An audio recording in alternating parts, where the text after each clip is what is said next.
put a smile on your face when you're moving from place to place. Good morning, good morning, morning, good morning, morning.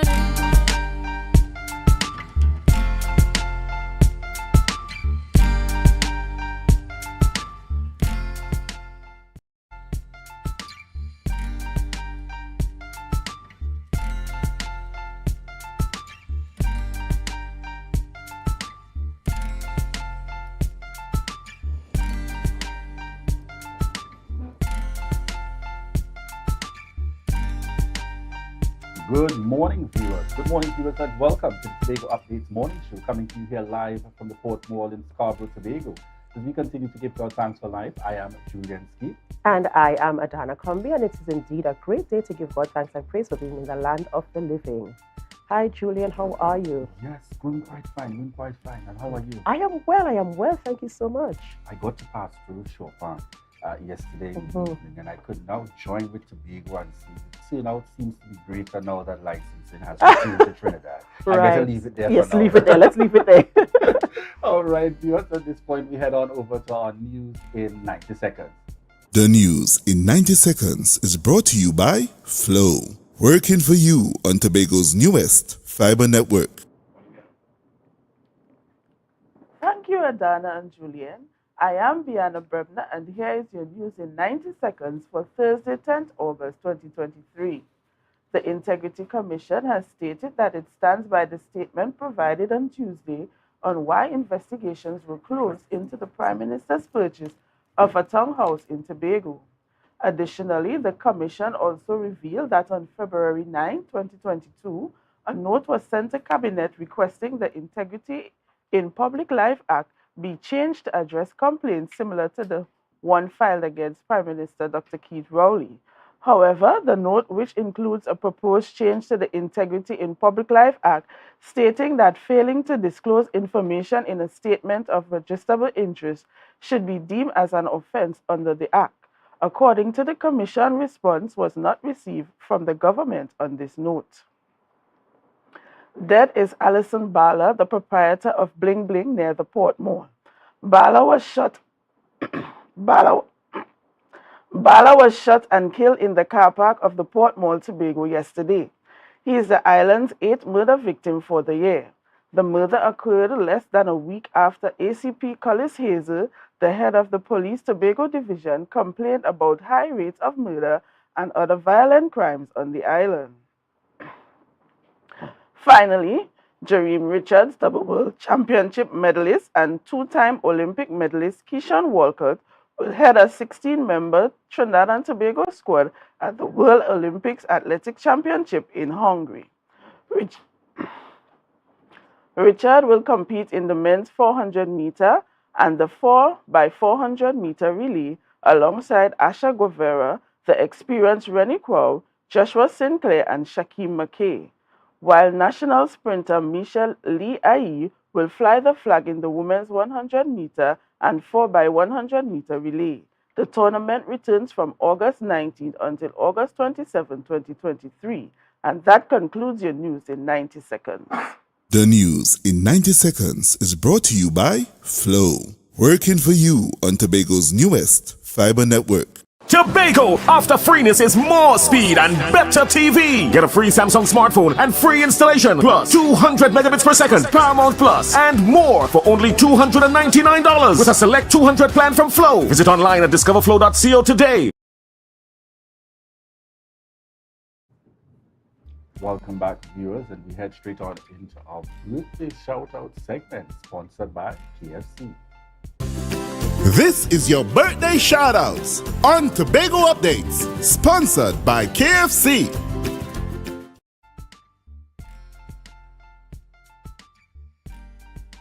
And this morning we have a birthday shoutout going out to Patsy Russell from Bethel, living in Florida. And this is coming from your sisters, June and Lee, and your niece, Zainara, wishing you a happy, happy birthday, Patsy Russell. We trust that you continue to enjoy the celebration. And thank you so much for your continued support of the Tobago Updates morning show. Birthday shoutouts on Tobago Updates, sponsored by KFC. the experts that created the Zinger sandwich, comes the KFC Crispy Barbecue Zinger. The only one I see is you. Cheddar cheese, crispy onions, the most delicious Kentucky Fried Chicken, and barbecue sauce. Get ready for a whole new level of flavor.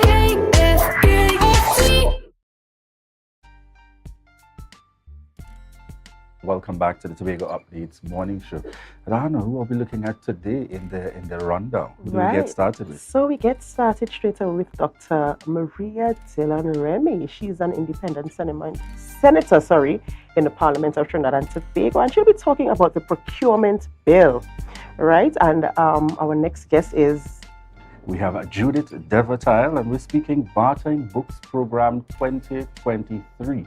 This is a lady that has certainly, invested that time in bringing together and pulling out from persons who may take for granted something I rest aside at home, a book or so, giving you that opportunity to be able to give back to help others that may not always have all the resources or so to be able to meet that demand. So we look forward to those upcoming discussions about Bartering Books Program 2023.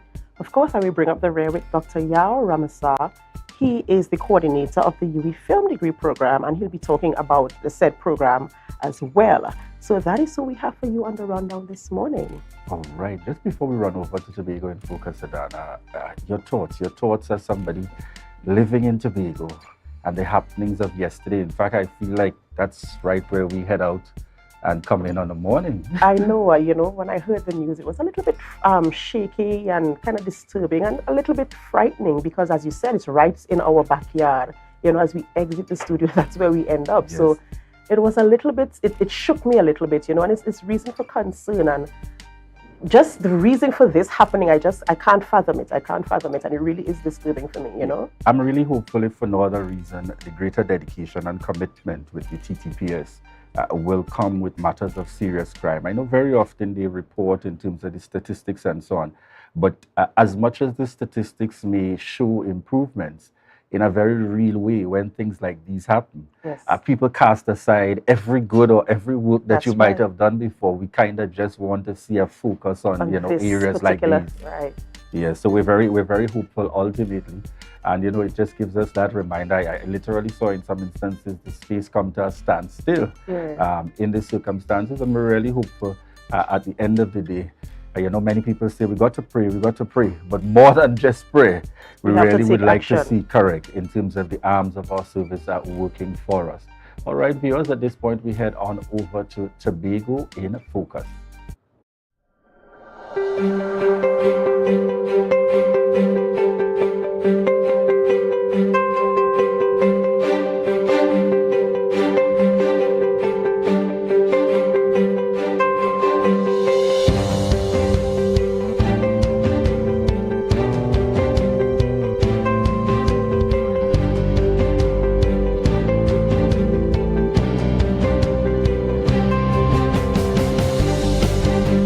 The Unemployment Relief Program is not the same one you knew many years ago.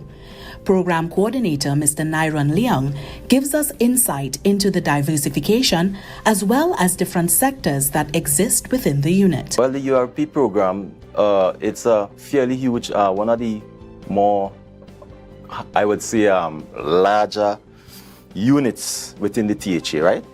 It is constructed of 6 units, and it falls directly under the Division of Infrastructure, Quarries and the Urban Development, right? The units that makes up the URP are the construction unit, the environmental unit, the Women for Women program, which they would provide janitorial support to over 35 schools in Tobago and other THA offices, right? He stated, unbeknownst to many, the revenue-generating sectors of URP would have generated over $200,000 in the last World Food Day. These funds were generated over a record-breaking 2 days. Despite naysayers and negative commentary as it relates to URP, Mr. Leung has a vision and several projects to embark on. The vision 2023 and going forward, right? under the construction sector within, the construction section within the URP, right? We are presently partnering with the Buku Moravian Church, right? They have meted out to the division for assistance in constructing a home for a physically incapacitated couple, right? Both cannot work and they are members of the church, and they have formed themselves into a organization whereby they would seek to bring some kind of relief to this couple, right? The project, marked as their flagship project, is being met with passion and dedication. Materials will be provided while URP workers will provide the labor. The unit is also embarking on a latrine eradication program along the Division of Health, Wellness and Social Protection. Leong emphasizes one of the reasons for the URP program is to assist the most vulnerable, socially and economically challenged individuals within the community, and their plan is to make the unit financially sustainable.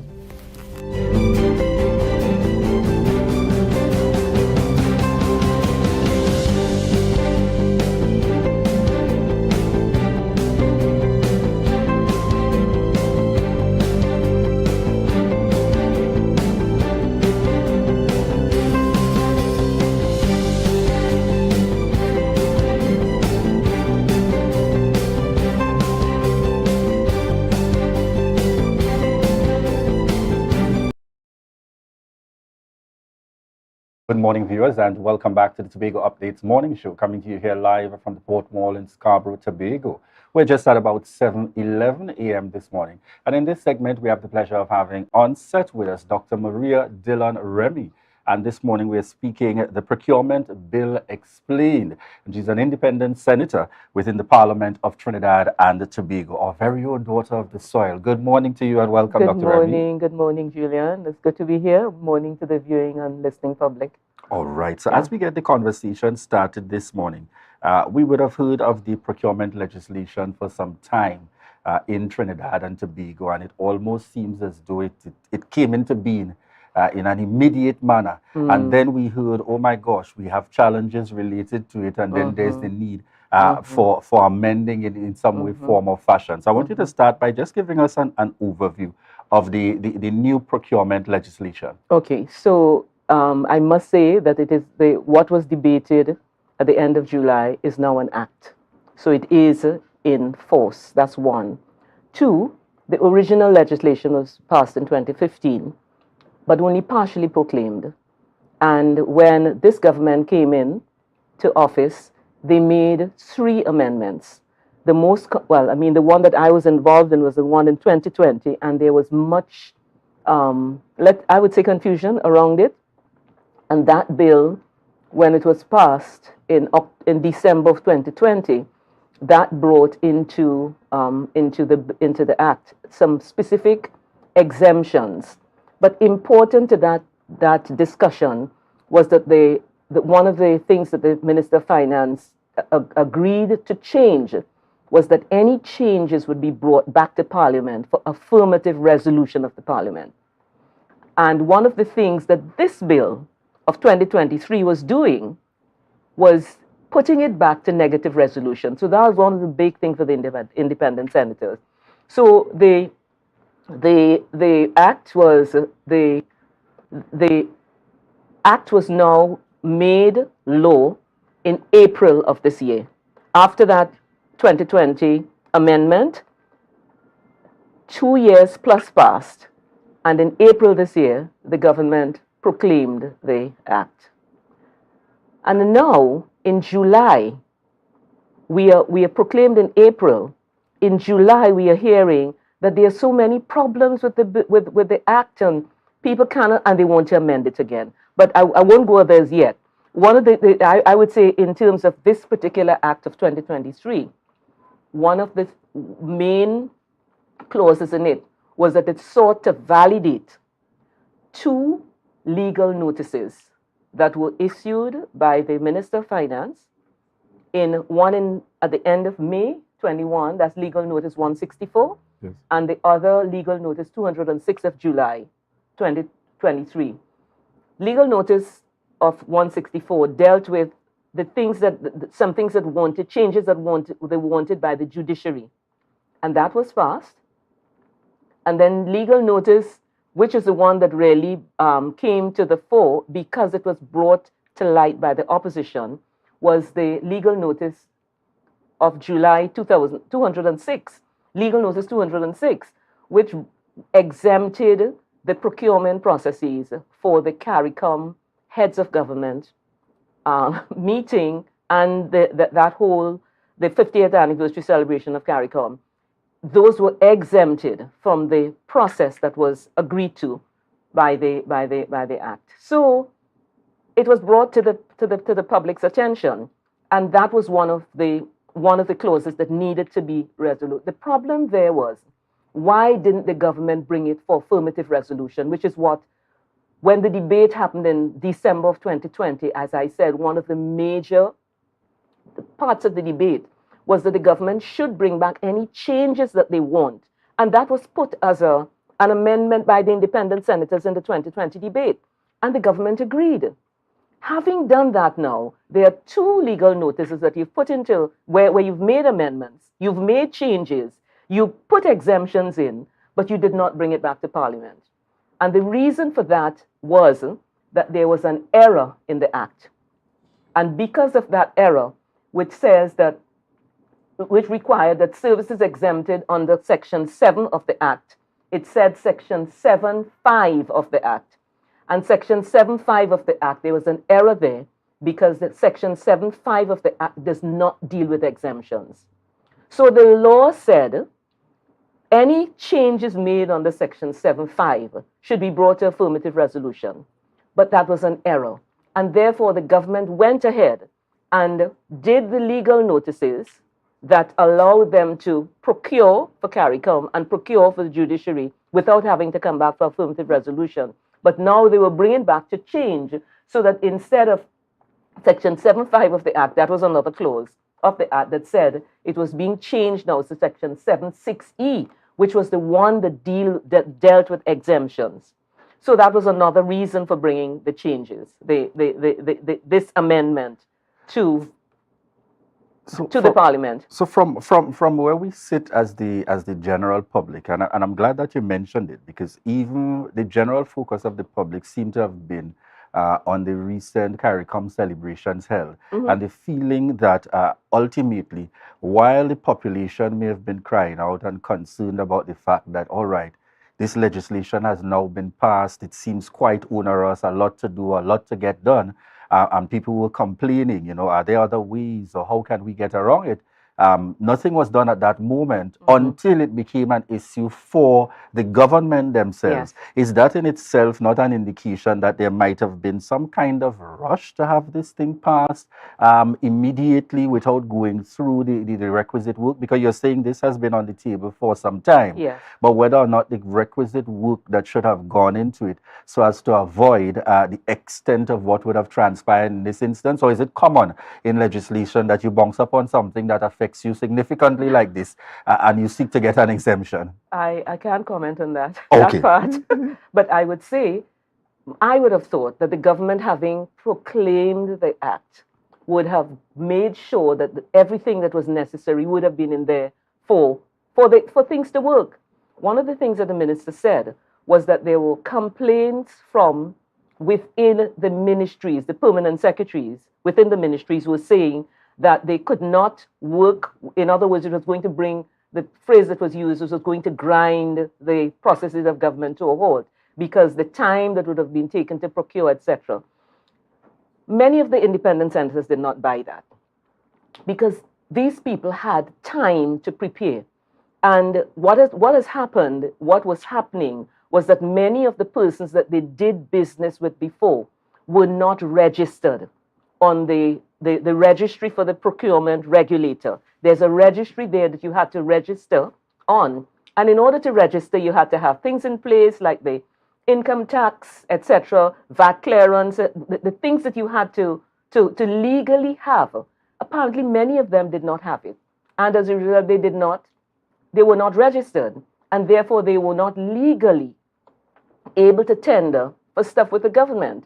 And that was one of the things that was brought up. The answer to that would have been, I would have said, and I did say that, why didn't you just give more time to the people? Instead of the procurement was, the legislation was assented to, was proclaimed in August, in April. You could have probably given people time, let's say, over the next year. Some people said 6 months. Give them time to get the register and make sure that you get your thing. But they said no. They wanted a change, and the change that they were going to make there, that was presented, and that is still a fact, is that any procurement that happens within under $1 million, which was the level of what the PSAs and in Tobago the chief administrator can sign off on, those things would not go through the act as it stood there. Again, we were concerned. $1 million may not sound like a lot in things, but $1 million multiplied by, if you look at what the Tobago House of Assembly has to spend, all you need to do, let's say 300 million, all you need to do is 300 contracts under $1 million. I'm saying it didn't sit well. That was changed because so one of the things that the minister was saying was that you could go back now to what used to happen before, where instead of going through the legislation with the people having to be registered, etc., the permanent secretaries could have used whatever systems they had before to approve of these people to be so that they can tender. We were saying you are putting things to a higher standard. Why go back to where you were before? You changed from that to something that was different. So anyhow, in the end, there were amendments that were made. So the act right now. So let me learn. Right, I said the second thing that was the changing of the affirmative back to negative resolution. The third thing was that the procurement of goods under $1 million. And then there was another part that talked about the minister could, by order, either on his own accord or in consultation with the office, that's the Office of the Procurement Regulator, they could bring regulations about further exemptions. And that did not go down well at all. That, I think, was one of the major things that the government agreed to. The current act says that any changes to the regulations has to go through the procurement regulator. And in other words, including those under $1 million. So in other words, you don't just have the minister did say that he would have had to put regulations in, but he could have put in regulations that the Minister of Finance could have put in regulations without necessarily having the approval or the agreement of the procurement regulator. Now, anything that the procurement that happens under $1 million, the regulator has to approve of those regulations. In other words, whatever is done now by the permanent secretaries and within the government system, the procurement regulator will have an oversight of that. Now, what is happening here is that they also said that any procurement that happens must come back to the parliament. In other words, they must know what was done. You must let the parliament know what was agreed to, what changes happened within that $1 million. And that is why I think four of the independent senators voted for it, because of those changes that happened. All right, just before we go further, viewers, we head on out to a quick break, and we want to remind you that this is your opportunity to share the live, share the live, share the live. We'll be right back to continue the conversation.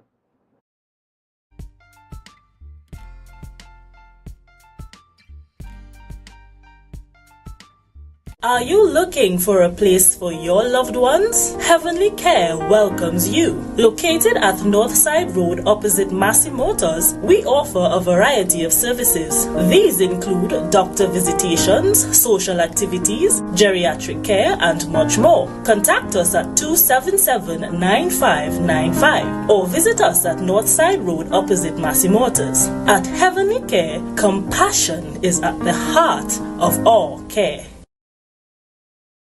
Inner Health, number 13B Portmore, Scarborough, Tobago, with over 25 years experience offering services in and not limited to microscopic blood analysis, reflexology, and the sale of a wide range of organic herbal products used to supplement thyroid, lymphatic, heart, kidney, and brain health, and the male and female reproductive systems. Come and chat with us. Remember, your health is your wealth. Right now, Tobagonians are just currying down.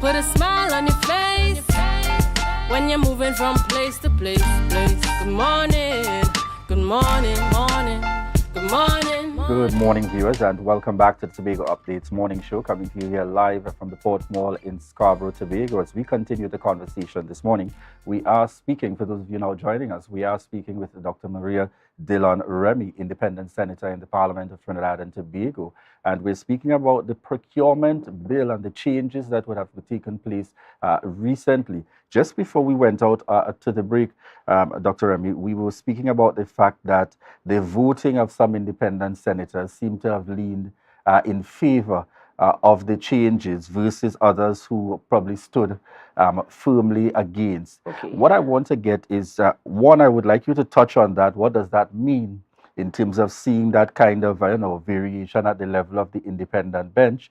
And two, beginning to look at, for the average person or small business entities, do we see this legislation working for them, or creating a scenario where only the big players who can keep up will benefit? What are your thoughts? Interesting. So let's talk about the vote.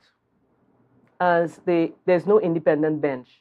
Right. They're independent senators, 9 independent senators. So really and truly, it's probably 9 benches, because each independent senator votes according to what they see and how they think they should vote. In this case, 4 independent senators voted with the government, 2 voted against, and 1, 2, 6, and 3 voted, 3 abstained. Right. Now, the ones who would have voted for, Julian, it is the first time that, since I'm there, it's almost 5 years now, every independent senator spoke on that bill. I mean, 12 midnight, people were coming on and speaking on the bill because people were so concerned about what was happening. It was the first time I experienced that. Most times, you can have probably up to 7, but most people would not speak. Every independent senator spoke. And people were concerned about what was happening. And in the end, I think the ones who would have voted for, and that included me, I thought that there were significant adjustments and changes, amendments that were agreed to by the government. And hence, I gave the support that I did. In 2020, I gave my support because they had moved the changes from negative to affirmative resolution. And I was concerned, how are you bringing this back now to negative again? After we agreed to, and you did not do that, you didn't bring it back to the parliament, but yet you're coming back now. But what is happening now is that when the only way, it's still negative resolution, what has been put there now, but it must be with the agreement of an independent person, that's the procurement regulator's office. So it wouldn't be the minister agreeing to something and having it activated without the procurement regulators, not just information or knowledge, but agreement. So some of us thought that there were sufficient amendments, and 4 people voted. Some people still were not convinced, and therefore they abstained. And then others didn't agree with some of the things that were there, and therefore they voted against. And we have that, I would say, a privilege, because we don't have to vote in any way that you vote. At the end of the day, you should be able to defend why you voted the way you did.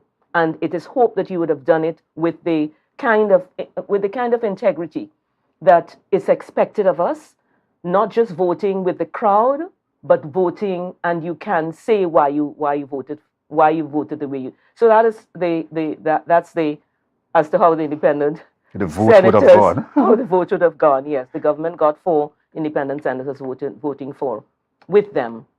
Do you see this act now working in terms of promoting, a small business in particular? Because the small businessman seem to have concerns with the fact that, this may not be really geared to cover me or to give me a real opportunity. And which is what I think the government was also saying. Now, Julian, we are talking about spending of government funds. And a part of the problem that was occurring before, and I'll talk about what I think about what will happen in the future. What a part of the problem was people was concerned that the quality of the procurement process had a lot to be desired, and therefore the need for change. And I think not just the then government who would have brought it would have been the People's Partnership, but there were lots of NGOs that were pushing for transparency. So the principles of that act, it says, the Act of 2015 says, an act to provide for public procurement and for retention and disposal of property in accordance with principles of good governance, namely accountability, transparency, integrity, and value for money. You would want to know that if government money is spending, even though it's not coming out of your pocket, but it's government money, and therefore it should be spent with those principles. And that is what I think should be in the fore of people's thinking. And the small man should also know that whatever it is whatever he or she is procuring for should be done with those principles. So they must be registered. We don't know as yet, by the way, what the regulations are going to be for this, what the changes are going to be, because there may be changes, but those changes will be brought to the Parliament. And they will be, at least the Parliament will have oversight of it. So I would say to the small man, make sure that the things that you are doing is above board in the first place, that the quality of the work that you give to the government must be good. We know what happened in Tobago with the last election, where people were talking about the processes that were not followed and procurement that didn't happen in the way that it should have. And yet you have the current administration. People are saying the same things about them. Julian, we are concerned as citizens that whatever is done, and this Procurement Act should do exactly that. Make sure that people who are spending government money spends it with the, in other words, that if it was your money coming out of your pocket, you would want to know that you have value for money. You will want to know that it is done in the right manner. And that is what we are saying. And that is what the small man should say. We do not know what the changes are going to be for the under $1 million, because let me just read what the act says. The act that was assented to, let me just read what it says. It says,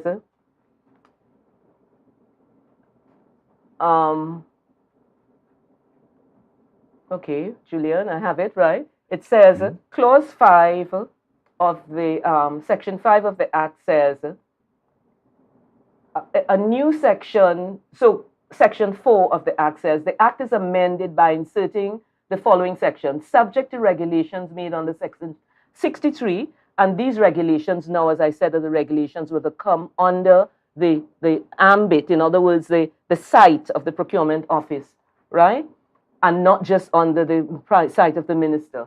The procurement of goods and services up to $1 million are exempt from procurement requirements on this act. So it is still that there are changes to what happened before. But it also says,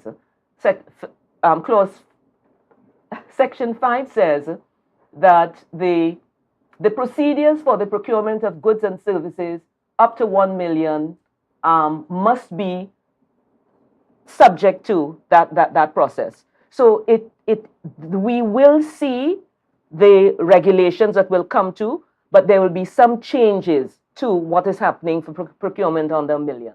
So I would recommend that all small and medium-sized business get their act together, and that's one of the things we're saying. People make money, they don't pay taxes, all that kind of thing. These are things that should be done, and these are some of the things that the procurement legislation now asks for. We'll speak to. And just before we close, in the final part, I can't have you on, independent senator, and not speak about the Tobago bill that, as many have described, appear to be on pause in the Parliament. Are you hopeful that it will come back again into focus in this new upcoming term of the Parliament? All right. one, I'm a bit concerned that it's coming the year before an election because, as you realize, elections for 2025 has already started. Local government election is going on in Trinidad right now, and people are already talking about things that would concern not just a local government but general election. So I am concerned that it's going to come in that year. But I am hoping that the government does indeed put it over. But I think the main responsibility is for the people of Tobago. Do we want do we want to continue what we are doing here right now? And I would say no. So I'm hoping that the people of Tobago, and that includes the current assembly legislature, but not them alone, they must be asking for the bill to be brought back. And I am sorry, I have said it before, it only seems to happen around the time of an election or at the time of a speech. But what happens in between is what I'm concerned about. We would like to see the people in Tobago say to the government, i.e., and as I said before, and I'm saying it again, this bill cannot be passed without opposition and in the Senate, independent senator support. So we need the people to be aware and to push for it. Will it happen in 2024, Julian? I'm a praying person, and I know that God is on our side, and I'm really praying that we don't accept status quo. The status quo is not good enough for us.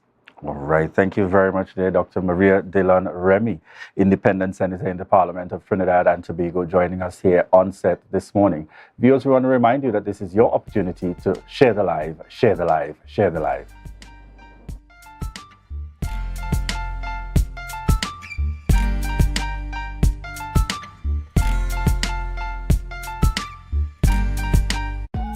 Right now, Tobagonians are just currying down to Bonaccord, right in Stobie Local Road. You know why? To come down and shop at Authentic Builders General Hardware, the only hardware store in Tobago that is giving you guys Trinidad prices. So for instance, such as steel, 1/2 inch and 5/8, $7,895. 5/8 construction ply for $260. Every single thing that you will need to do your home renovation or start your new construction, we have it right here.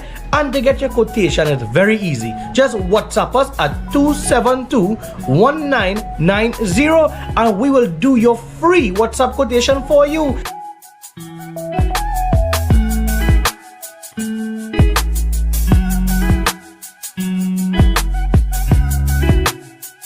Are you flood ready?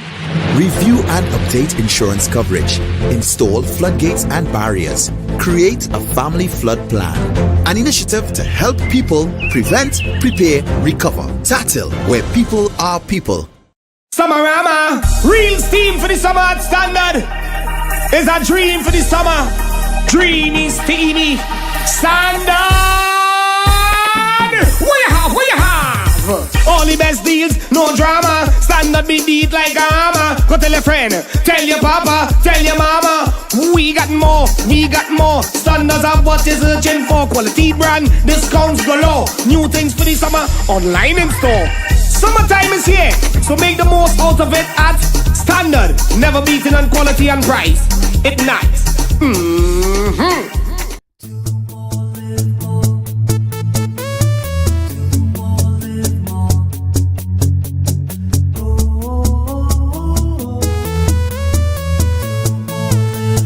This is how it's gonna go.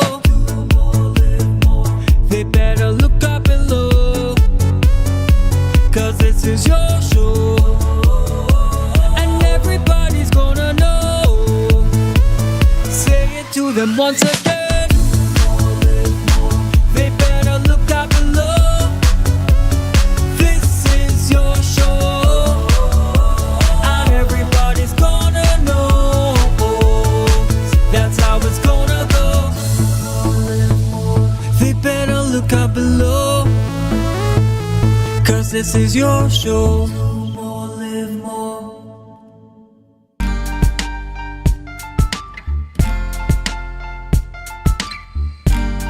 Put a smile on your face when you're moving from place to place. Good morning, good morning, morning, good morning, morning.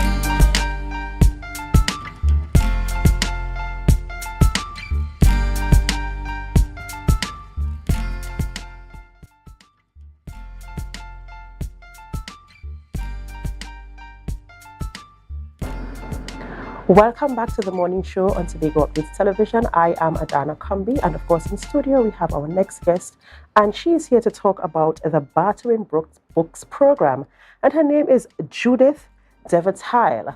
So Ms. Devertile, welcome to our program. Thank you so much for having me. Good morning. Right, so we're talking about the Bartering Books program. Yes. Tell us about this program, when it started, the genesis, the idea behind the program, and what are the objectives of the program? Back in 2015, June of 2015, I noticed that the banks were advertising $30,000 loan sale to buy books. And as principal of Paidewa Learning Center, I was taught to be able to teach without a book. So when I consider parents who may not be able to afford such a loan, I thought to myself, we need to do something to assist those parents. And so after praying with the Lord, he said, barter books. And so in July of 2015 in Trinidad, and then in Tobago 2016, I started bartering textbooks. And because parents were requesting books that I had at the school library, I requested permission from the school board to open up the library, the school's library, so that parents can get these textbooks, and that is what we have been doing ever since. Right, so the meeting place to collect these books is at the school's libraries? Is what you're saying? Oh, well, I have a location in Trinidad, and in Tobago, I have been at different locations. I would like to say thank you to Jude Jacob. She assisted me by allowing me to barter from Jacob's Guest House. Back in 2016, 2017, I was also at the Tobago Library. Thank you to Ms. Graham, Ms. Nicholson. I was also at the Ansa McCall building on Milford Road in 2020. Thank you to Ms. Diane Haddad and Mr. Lumkong. I was on the ground floor there, and I will note that because it was the height of COVID, we actually got double the requests. So we are up to 400 parents in Tobago that get textbooks from us every year. And I was just about to ask about the subscription. What is it like? Are parents bringing in old books and people are requesting the books that you bring in? How does it work? I know it's bartering, but how has the response been? What is the subscription like, and how many people are benefiting, especially in the Tobago space? Well, in terms of the subscription, I go with a book list, because we don't want people just requesting books because they want a book. Right. So people would normally WhatsApp me the book list. It's a bona fide book list. Very well, you bring in a copy of the book list. And at Paideo, I designed a form, a requisition form, for you to request the books and sign off. Give me your name, contact information, so that the following year, you will return the Form 1 books and you get Form 2.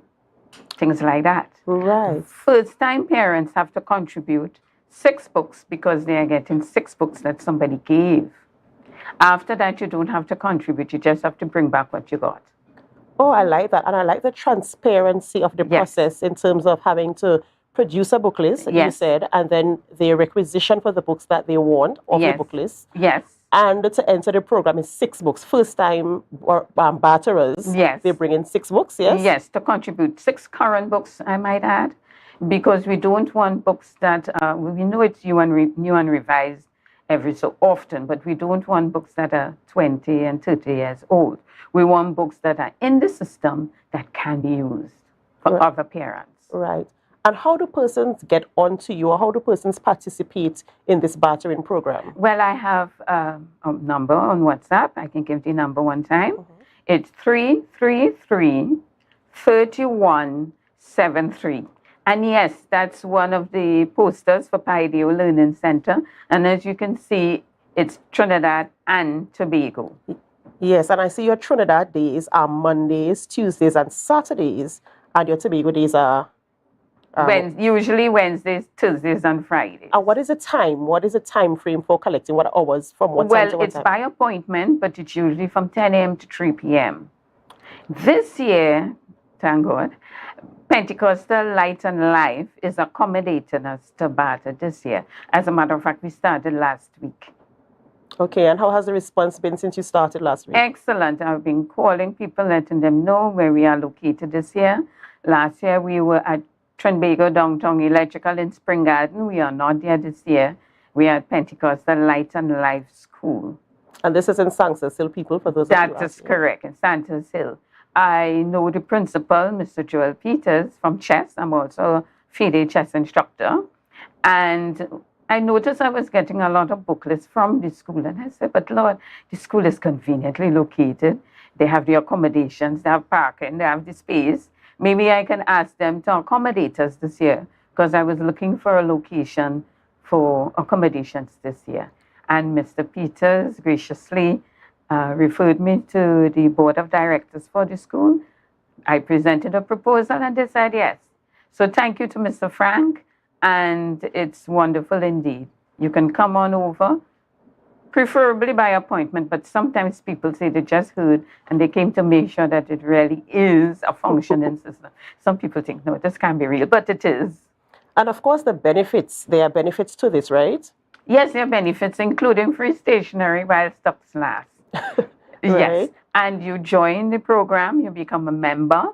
We have overhead costs that we have to keep for the school and the running of the program. So you join the program and you pay a rental fee for the 6 books. And then you return them the following year and you just continue the rental fee.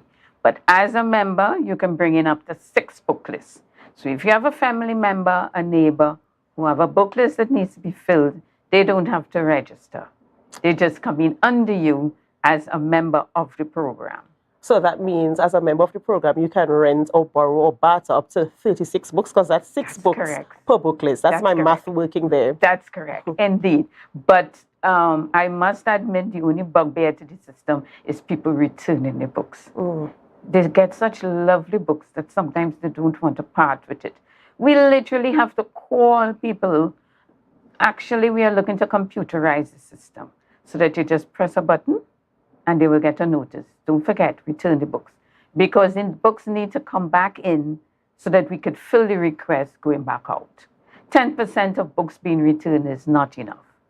We need 100% return so that we could help people, because more and more we are getting requests for textbooks, both Trinidad and in Tobago. So is there something you're going to put in place for accountability? I know you said you're going to try to computerize it so you could send a message to remind them to bring the books in. But is there any type of accountability in terms of when you barter these books, you sign for them or anything like that? Yes, the requisition form that I mentioned, we have a part where you sign borrower. So you know that you're borrowing the book. We take your ID card number, some sort of identification, and we take your email address, telephone number, area where you live, and your full name. So we would like to think that you recognize that this is an upcoming program, that we are serious about the books, and please return it so that we can help somebody else.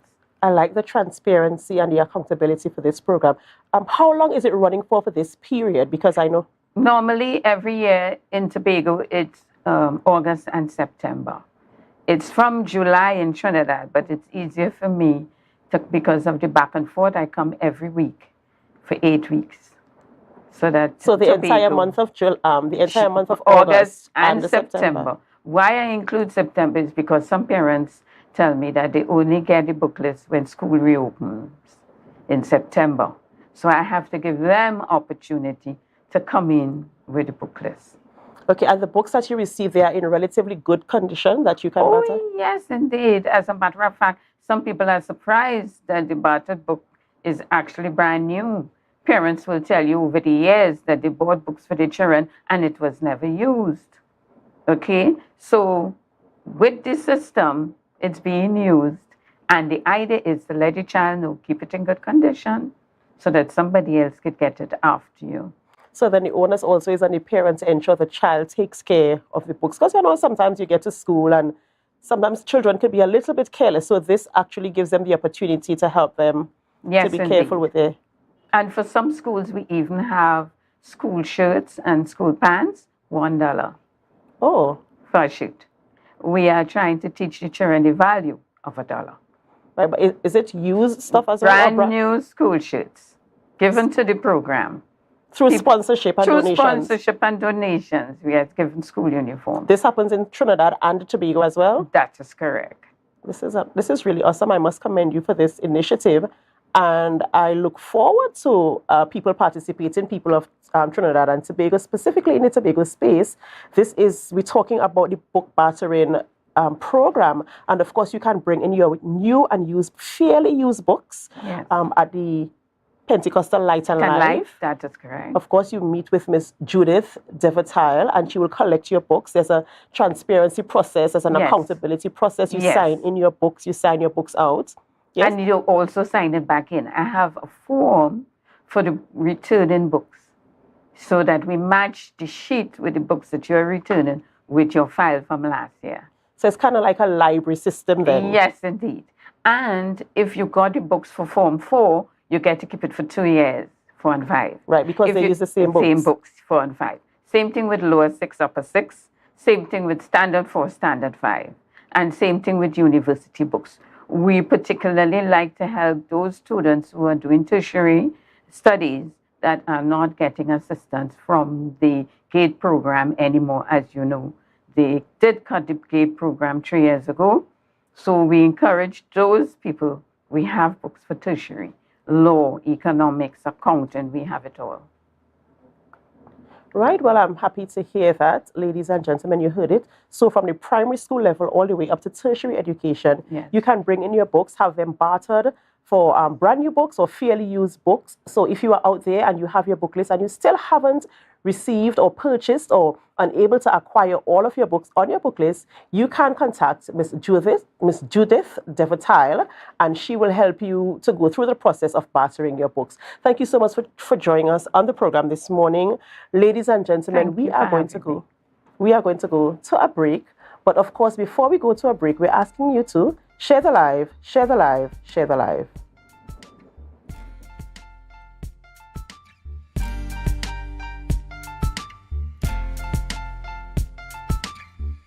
You can now get whatever you need whenever you need it anywhere in Tobago with Tobago. Your meals, medication, groceries, and shopping all delivered directly to you. No more hassle, no more stress. Get the Tobago app today on Google Play or Apple App Store. That's TAPPOGO, and let us deliver to you. Check our website at www.tapogo.app or call the experts at 494-TOGO and 484-4746. Tobago. Relax. We will get it to you. Tobago's at your service. Tobago Glass Supplies has been a leading name for over 37 years in the glass and aluminum market in Tobago. We provide an extensive range of high-quality, innovative aluminum and glass products for commercial and residential use. Competitive prices with superior and professional services by committed employees who are guided by rigid quality standards. Tobago Glass Supplies specializes in the manufacture and installation of glass and aluminum products that are essential to today's homeowners and the business environment. We are engaged in marketing, sales, and installation of a variety of products. These ranges from windows and doors to necessities such as mirrors for homes and vehicles, designed and manufactured in-house or imported.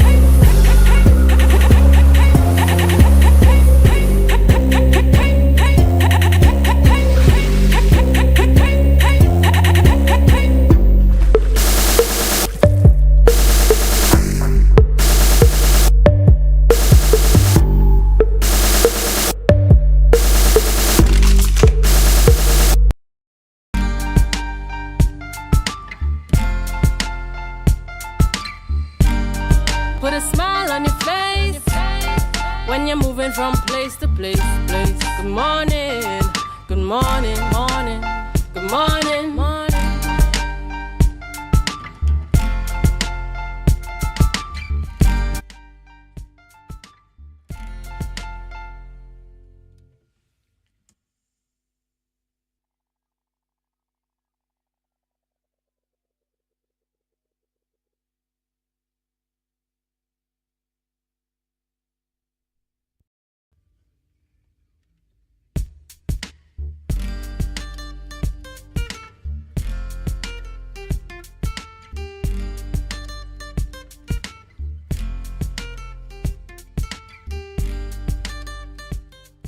Good morning, viewers, and welcome back to the Tobago Updates morning show, coming to you here live from the Port Mall in Scarborough, Tobago.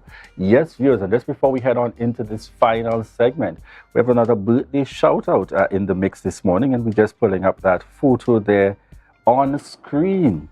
And this is a birthday shout out going to August Rose Thompson. And that's the daughter of our presiding officer, Abby Taylor. And she would have turned 5. And that birthday was celebrated earlier in this week. So we're sending a birthday shout out to August Rose Thompson. And we indeed pray God's continued blessings upon you. All right. Very quickly this morning, we are heading straight on into our final interview for the morning.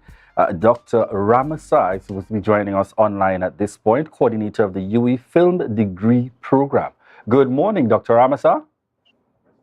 Morning, and morning, Tobago. How everybody going? All right, so as we get started, we're heading straight on in. Please give us a little insight into the UE Film Program. Is this something new? Has this been going on for some time? The encouragement for greater participation on the part of those students involved in film at the university?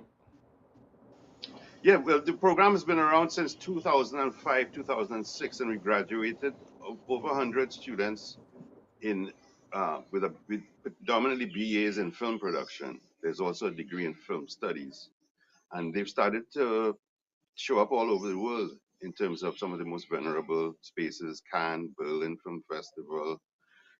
Just this year, we've got people to Mexico, Nigeria, France, Germany, and so on, So they're starting to spread their wings, and manifest throughout the world. And that was our purpose.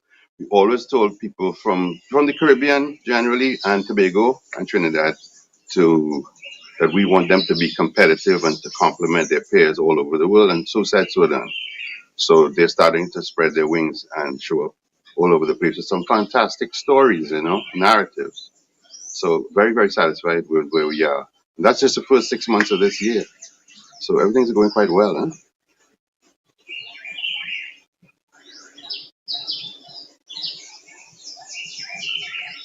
Dr. Ramasa? Yeah, are you hearing me? Yes, no, I missed the first part. In terms of we're just having a little audio challenge there. But if you could just give us a quick. All right, go ahead. Yeah, what I was saying is just the first 6 months of this year, our alumni and our students have been throughout Europe, top festivals in the world, film festivals in terms of Cannes, Berlin. They've been to Guadalajara in Mexico, picking up awards in Nigeria for their work. Tobago, everybody has been really manifesting, and that was our drive, was for our students from Tobago, Trinidad, the rest of the Caribbean, and so on, to manifest all over the world and to complement and compete with their peers internationally.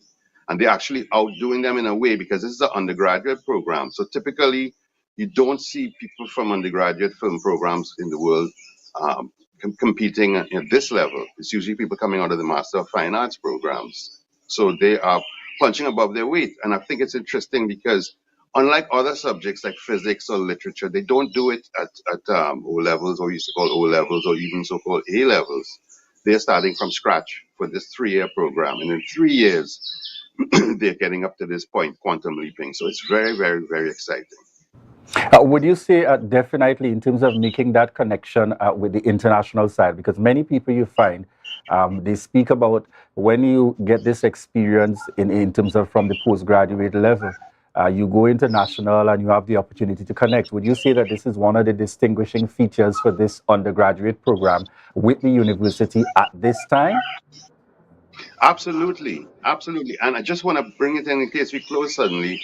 Applications for the semester starting in September, the academic year, and close on Friday, tomorrow. So they need to go and apply immediately if interested. And it's sta.uwi.edu/apply. So it's fast closing, you just have less than 48 hours to go, and as soon as possible, because it's a wonderful opportunity.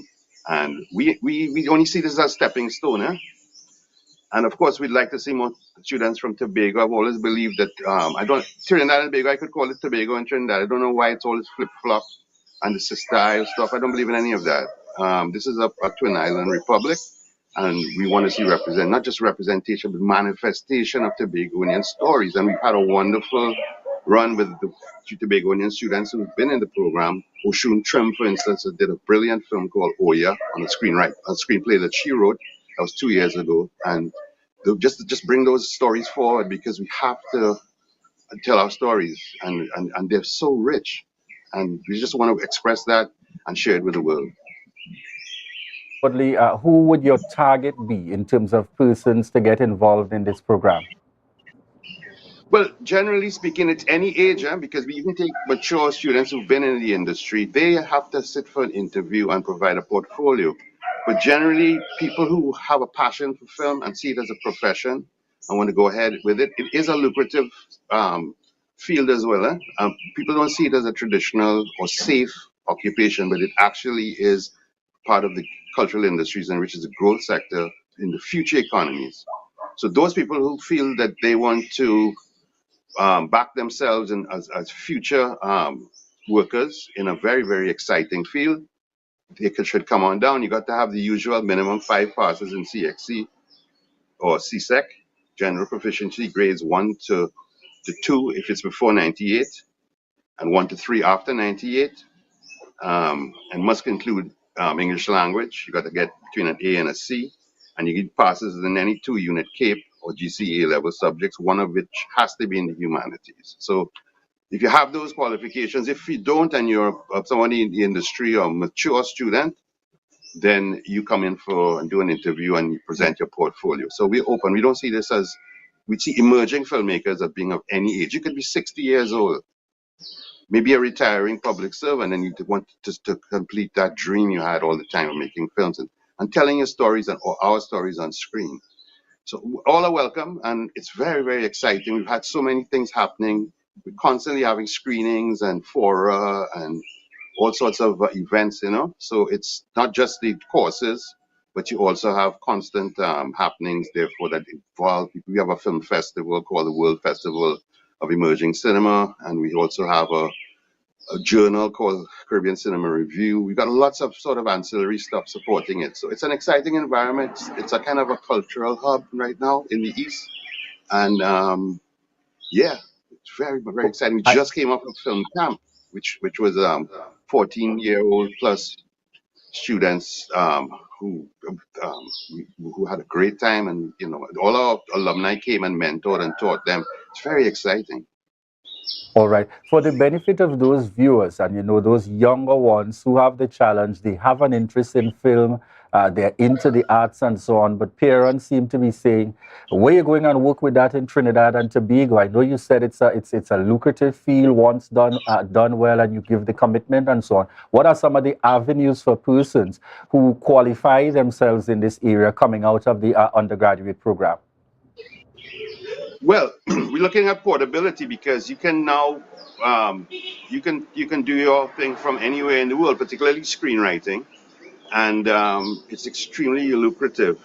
It's not a glut space for us where the other traditional professions, there are lots of people competing. This is quite new ground, and film, as you know, is extremely lucrative. So there are lots of opportunities in screenwriting and directing and producing, editing, all of these the various professions, and it's highly portable. So as I said, a lot of our students are finding traction all over the world now. I just saw some of them were in Poland and Paris filming and so on. So it can be highly lucrative. We hope you're going for the art, but the commerce always follows. Film is a multi-billion dollar industry. It's one of the pillars of the future economy, and we want our students, our alumni from Tobago, from Trinidad, from the Caribbean, to get some traction and get a piece of the action. So it's very exciting. And I want to say, they always say, we say ready for the real world, REEL world. And that answers your question. And how you go eat, Well, we're getting ready for the real world and to compete and to eat. We reach a point where we want to make sure you don't eat too much and you maintain your health, because you got to live long, prosper, and make plenty films. All right. And I'm seeing some good news in the mix here. By way of notice, and I know that she's an official part of the university administration out there. Thanks for the update. The extension was extended to August 18th, 2023. And this is a notice coming from Aninga Melville joining us online there. So there's a little more time, folks, but please ensure that you do the necessary follow-up. There's been an extension to August 18th, 2023 as of yesterday for persons to be able to apply. Ready for the real world, apply now. All right, just before we close, Dr. Rampersad, any additional information you would like to share? So that deadline has now been extended to August 18th. All our stuff to that day too. I just want to say welcome aboard if you're coming on board, and it's going to be the most exciting journey of your life. So God bless everybody, and come on down. Excellent. Thank you very much there, Dr. Rampersad, joining us here. Ramasa joining us here on set this morning, coordinator of the UE Film Degree Program, certainly giving that encouragement to persons out there. A very lucrative field, and certainly one where you can now expand that scope. And I think I'm particularly impressed with the fact it's not just about a classroom and the learnings within the confines of the classroom, but that kind of international exposure that's being given to students to really go out there and represent. Kudos to the University of the West Indies. All right, viewers, we want to say thank you so much to each and every one of you for connecting with us here on the Tobago Updates morning show. It's been a beautiful morning, and I also want to shout out in the mix very quickly on the live with us. Yes, my very good friend out of the university there, Ninga. I want to say good morning to you. Sharon Andrews, Denise Homer Jack, Suzette James in the mix with us this morning. And also I see on with us, Rhea Richardson George. Good morning to you, Rhea. And for those of you who might have missed the announcement a little earlier, Rhea is out for a few. Rhea, enjoy that vacation time out. Don't forget to bring us back some good stuff here when you return to Tobago, all right? So do keep safe on the outside. We want to thank each and every one of you for continuing to connect and to choose the Tobago Updates morning show. At this point, we're prepared to head on over to Tobago Notes, followed by GMT. Bye-bye for now.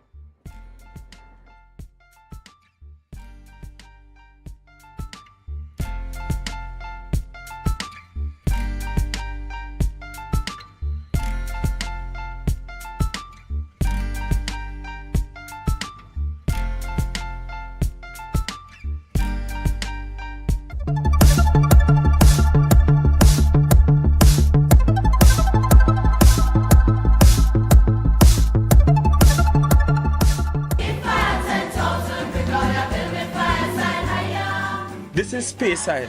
All are we and who all are we be. This is being Tobagonian. You know, this is what it's about. Sharing and having a society that cares for each other, and we just give. You know, even the strangers within our gates we give. So Tobago just keep being beautiful. Nestled in the beautiful east side lies the village of Speyside. And for the first time, they incorporated their harvest into the Tobago Heritage Festival. And well, basically, it was all about giving thanks, then on to the eats and drinks. The Speyside Harvest Festival is actually the only harvest festival that always occurred during the heritage period. And so we just decided this year, since it naturally occurs during the same period, that we should add it to the calendar. And it's really a celebration of Thanksgiving. It's an opportunity for the church and the community to come together and to give God thanks for all of the year's blessings. And so between last year, July, and now, God has been good to us.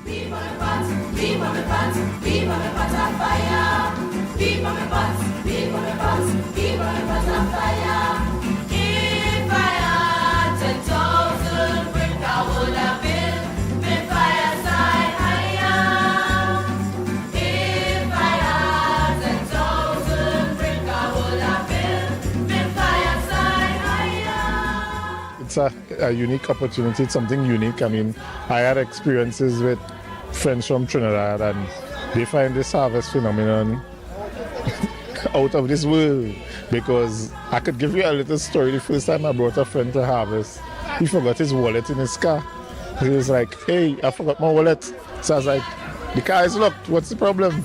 It's like, so how are we going to pay for the food? And then you can imagine the laughter afterwards. So, you know, it's a blessing, it's a privilege, and it's just part of our culture, and we need to enjoy it. It's quite lively, food, entertainment, and also the people, just unity. That was a production of the Department of Information, Office of the Chief Secretary, Tobago House of Assembly.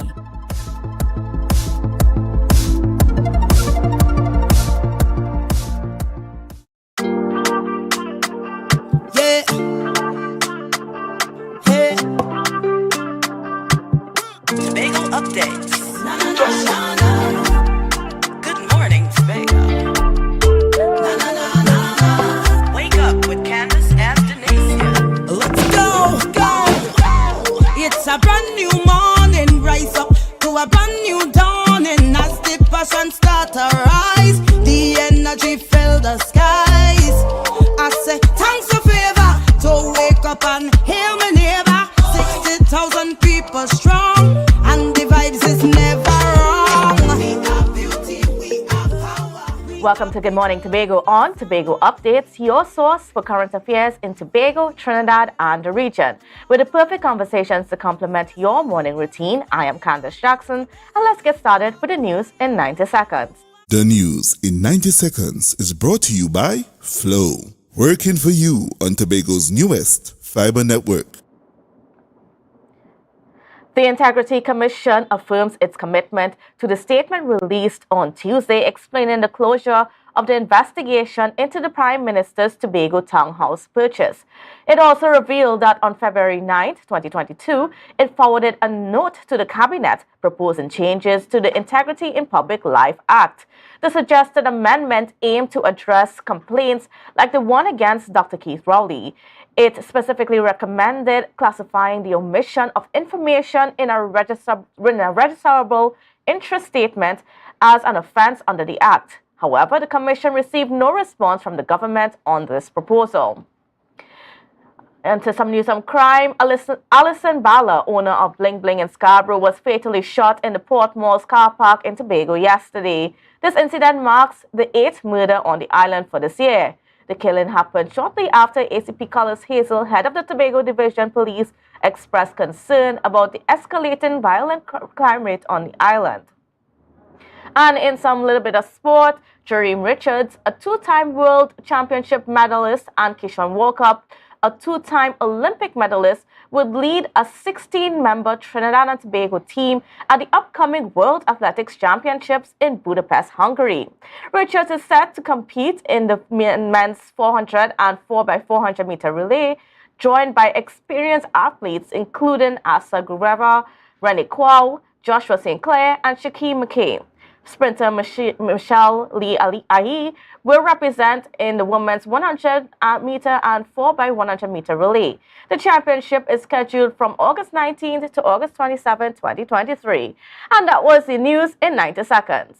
The news in 90 seconds is brought to you by Flow, working for you on Tobago's newest fiber network.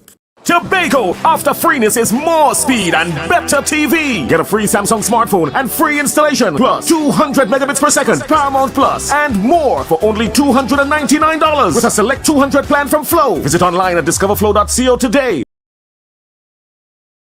Good morning, Tobago on Tobago Updates. Viewers, there's quite a lot happening, or quite a lot changing, I should say, within our space in terms of how we do business. In Tobago, we are very much dependent on the THA or, work, whether it be through contracts as a supplier to the THA, both the THA and the government. But if you are in business and if you want to, engage services from the government, there's a lot of changes coming your way. And to talk to us about some of those changes, and specifically those changes for the procurement legislation, the implementation of the procurement legislation, we have Mr. Curtis Williams, Chairman, I should say, of the Tobago Division of the Trinidad and Tobago Chamber of Industry and Commerce. Good morning and welcome to you. Morning, Candice. Right. So, we have this legislation being implemented, but what's missing in our space is education amongst our business people about How will this affect them, and what changes they need to make sure they can get contracts? And that's correct, Candice. And so what we as the Tobago division of the Trinidad and Tobago Chamber of Commerce decided to do is to run this session or workshop that we were able to get business owners and folks who want to do business with the THA, as well as any government body, to come to this session so that we could educate you on the way going forward. We're hoping that this session be held on the 15th of August at 9:30 to 11:30 a.m. And it's open to all business owners in Tobago. This regulation would actually be affecting even the small man who try to do business with the Tobago Festival Committee. For instance, you want to sell them a service throughout Carnival. The farmers who wish to sell their produce to the TRHA, they will all need to be registered. So this session that the Tobago division is hosting at the Chamber's office, it will be on the 15th of August at 9:30 a.m. to 11:30. And it's important that we want all, and it's limited space available, so we want all business owners to come out to this session.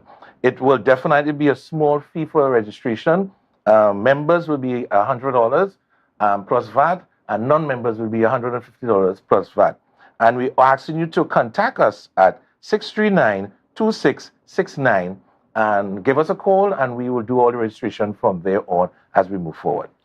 Now, I want to talk a little bit about the Procurement Act and specifically how it's going to be affecting businesses in Tobago. As it is right now, it was proclaimed in April, but as it is right now, how many businesses are able to be engaged at the government level with the new requirements? Well, this is where we see most of the challenges, because Tobago have small and micro business who do business with the THA. It might be a hairdresser, it might be a tailor, but you do small business with the THA. Now you've got to get your act together. So it meant that you have to put certain things in place. One, you definitely got to be registered. And at this session now, because this session will be presented by the former chairman of the board of the Office of the Procurement Regulation, this is Mr. Lanchan. And that gentleman is well versed in this piece of legislation, and he will be there to assist on that entire process. Now, this is the beginning. So from this session now, we will now take you one by one individually and take you through getting registered and pre-qualify as we go along. Some of the topics will be covered throughout this session is understanding the registration process, increasing understanding of various sections online on the online portal. And we want to, discover how to avoid unnecessary roadblocks assessing government contracts and bidding for goods and services. Discern the difference between registration and pre-qualification. And then we're going to go to the part of the knowledge of how to link the benefits of registration and compliance with the Act requirements.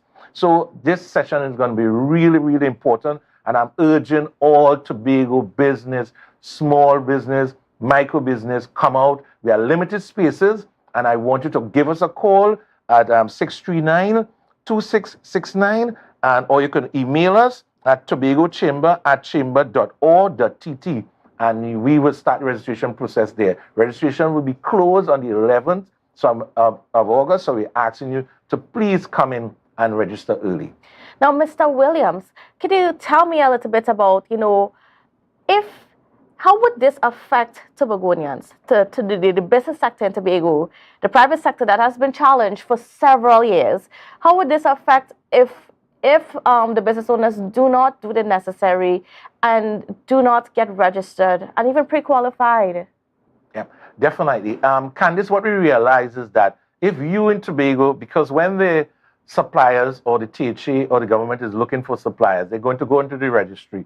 And if a Tobago-based company or business is not there, there's no way the THA can engage you into any kind of goods and services, supplying goods and services. So it meant that you, which is small business in Tobago, you will be left out. And then another business, maybe in Trinidad, on the list, they will now engage the services for the THA. So you will be left out in all services that you previously had with the THA. So it's important that you understand that process. So we are asking you to come down so that we can start that conversation with you so you know where you lie. in terms of your business and going forward with doing business with the government and the THA. Now, in terms of the amendments that were made in Parliament recently, we had Dr. Rami this morning on with Julian speaking about, some of the challenges with those amendments. What is the Chamber's position in regards to what happened during that special sitting? Well, yes, and Candice, what we see with the amendments, it was indicated that goods and services under $1 million, they were trying to see if they don't go through the process, which is a bit scary. But in coming out of that, you still will have to register. So even though you're trying to go wrong, you still have to register. So it's important that you understand that. So getting that knowledge of being under $1 million and you can engage in services, but you must be registered. So we are telling you, you definitely, and in the registration process, there are things that you need to do.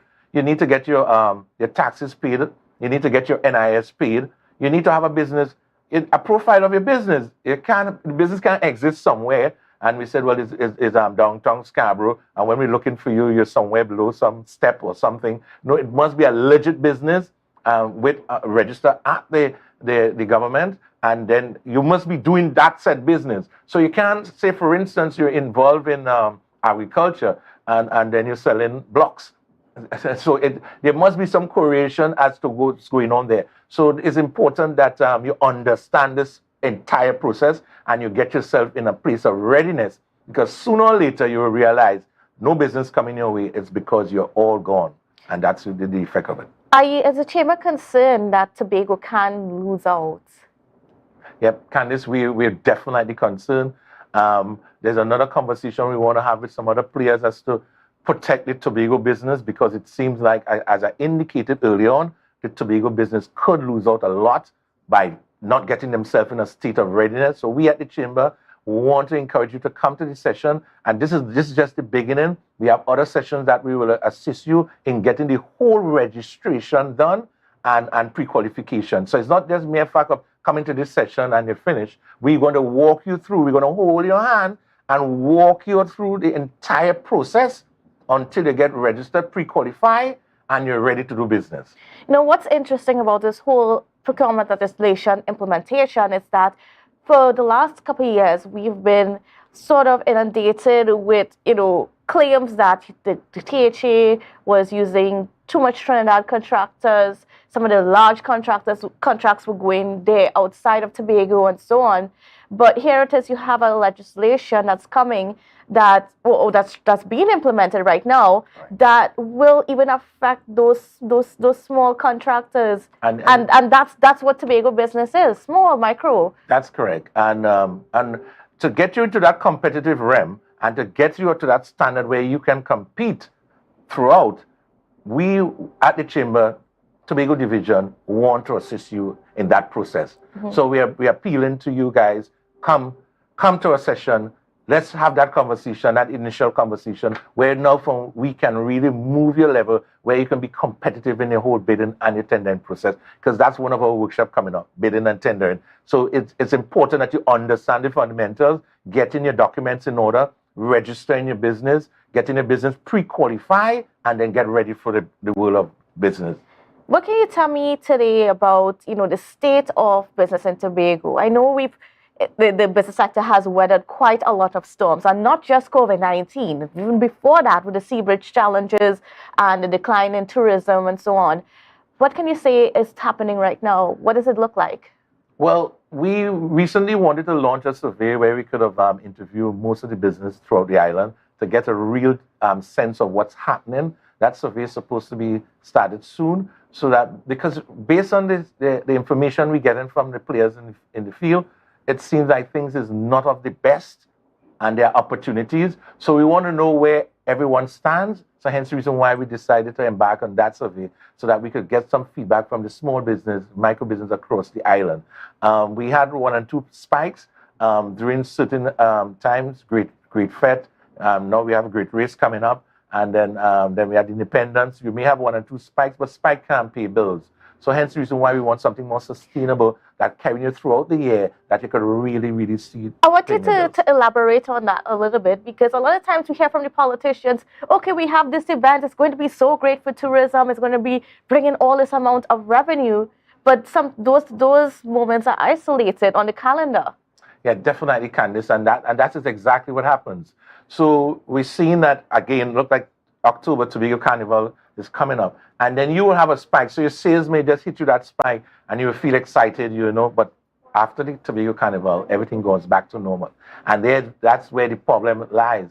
So we need something sustainable. We need a calendar of events throughout the year so that the business folks can plan going through throughout that whole calendar year. And also we need to look at other sectors, because we know the construction sector is a bit dormant. There's nothing happening in the space. So brothers and sisters in the construction industry, everything is is like flat, isn't it? So hence the reason why we're asking for us, all the business to come, let's get this part done so that then you do your homework. You are ready to do business with the THA and the government. So there's no excuse. And the only excuse is that probably you get omitted for some reason or the other. Yeah. And, just circling back to this procurement legislation, I mean, if things are flat right now, as you say, I mean, there's not much happening in terms of the construction sector. And we know quite a lot of the major businesses in Tobago are hardwares. And that's another interesting thing that we don't really look at. But, what's going to happen if we don't get our house in order, so to speak? Well, it's a ripple effect, and we know the banks is not looking at us as a means of excitement. The banks decided to throw some programs. They did some programs for business, probably doing less than $500,000 a year, and a soft loan up to $100,000. But that's for that's for micro business. But for business who now coming out, then you definitely need to get your act together. The bank is not looking up. The appetite for the bank is not there. So hence the reason why we want to stimulate the banks and get the appetite there for them. One of the requirements is to get you on board, get you registered, and then from there we can move to the different spaces. We know the THA having challenges with funding, and a lot of our members are still there complaining about the slow receiving of any kind of payments from goods and services offered to the THA, and we see that happening in the space. The thing is that, Candice, and what dawned upon me is that I'm asking myself, if we used to be collecting taxes in Tobago as we ought to, we would really have some good funds here. Can you imagine if the businesses were paying their taxes as they ought to in the space? What would have happened? We might have been sending back money to Trinidad. So that's something that we should look at, and businesses contributing to Tobago by paying the taxes here, and it would really do a lot for us here in Tobago. And certainly even help the THA to help you guys. But, what's the conversation like at the chamber level in terms, because, a lot of the members of the chamber, one of the big players are the national companies who all pay their taxes, whether they have a branch in Tobago, it's a collective tax to the government. And it's not disaggregated for Tobago. Is there that conversation happening that perhaps maybe we should consider disaggregating it? Well, and it's a great idea, because we look at it, and I know for a fact that even some of the private businesses here on the island, they do all their accounting in Trinidad, and they pay everything in Trinidad, although they may have their offices here operating. And even small business too, some of them do the same thing. The accountant is in Trinidad, and they do everything down in Trinidad. So you can imagine, and I just sense it, that if the business in Tobago really pay taxes in Tobago, we will have a surplus of funds. I want to believe. So it's something that needs to be debated and look forward to. But hence the reason why we are asking our members. So let's put ourselves in a state of preparedness. So let's come out to this session, and we could really educate you on the process, and then we could continue the education, because in my new term as the chamber chairman, I decided that education was the key to the success of businesses on the island. We have businesses that, as I indicated, not bankable. They're not doing the taxes right. They're not paying the relevant taxes. And so hence the reason why we said, okay, guys, come on board. Let's go through the process. Let's take you through the entire process, help you to develop as you go along. And we are so appealing to you to come out to this session. It's our first session of this, and we are so lucky to have Mr. Lanchan, our former chairman of the Board of Office of the Procurement Regulation here in Tobago. We are truly privileged, and hence the reason why We want all business, all of Tobago to come out to this session. There's limited space available, hence the reason why we are asking you to make sure and get registered as soon as possible. All right, well, thank you so much, Mr. Williams, for being on with us and for sharing that information. And certainly quite a lot to speak about. And throwing this challenge out to the chamber to let's see how we can, further collaborate as a media to help educate the public as to what needs to happen to make sure that, business can happen in Tobago, because we stand a chance to lose quite a lot. Yeah, definitely, Candice. And we are willing. We have a lot of sessions coming up, and we will be in touch with Tobago Updates and all the media houses across the island, introducing them to what's coming up and how the Tobago-based business can take full advantage of what we have to offer. Whether you're a chamber member or not, you can come in and we will assist you. Great. Wonderful news. So I want to thank you again, Mr. Curtis Williams, and viewers, don't go anywhere because we have a lot more coming up for you after the break. Thank you. The energy fill the skies. I say thanks for favor to wake up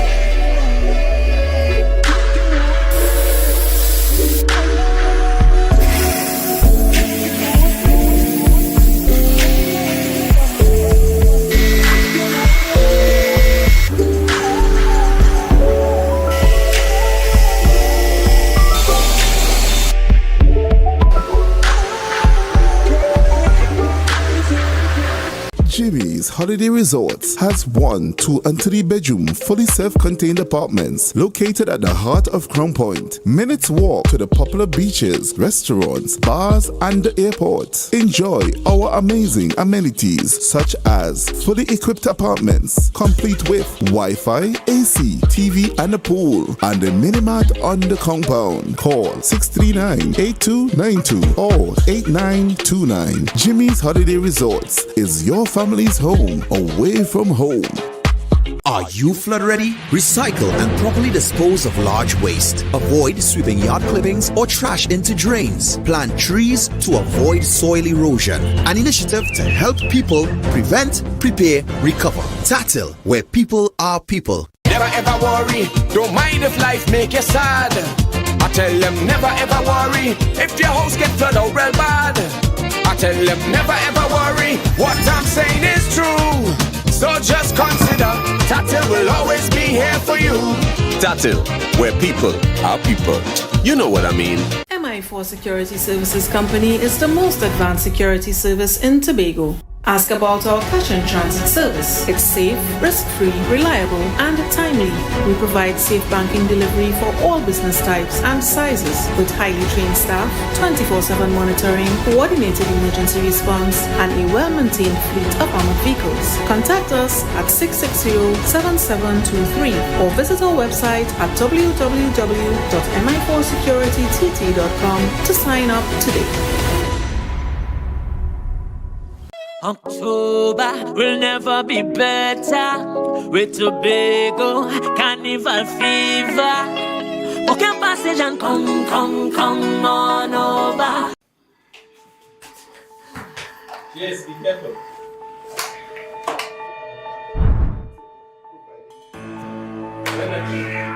Honey, I feel I'm going to start to cook, yes, because these children must be hungry now, right?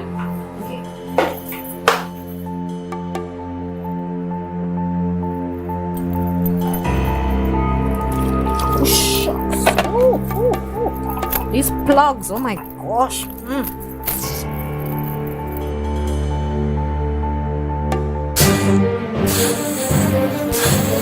Hey, Richard, hey, come from there, come from there. What's going on in here? Oh God, I should have buy exhibition, boy. What would you do if this happened to you? Dial 990 in case of fire emergencies and always have a serviceable fire extinguisher ready and available at all times. Tapicom. Welcome to the future. The only card you will need in a new world. Digital business cards. Safe, hassle-free. The future is here. Tapicom. New generation digital transfer. Digital time clock cards. digital attendance cards, air tags, customized designs, digital clothing tags, digital pet tags. Tapicom. The future is here. Contact us today. The best place to stay in Tobago is at Thorn's Place with rates starting as low as 200 TT. Call or WhatsApp 745-7306 or 682-8676. We are located uptown Scarborough, 5 minutes away from the port. Remember, at Thorn's Place, our aim is to make your stay safe and affordable.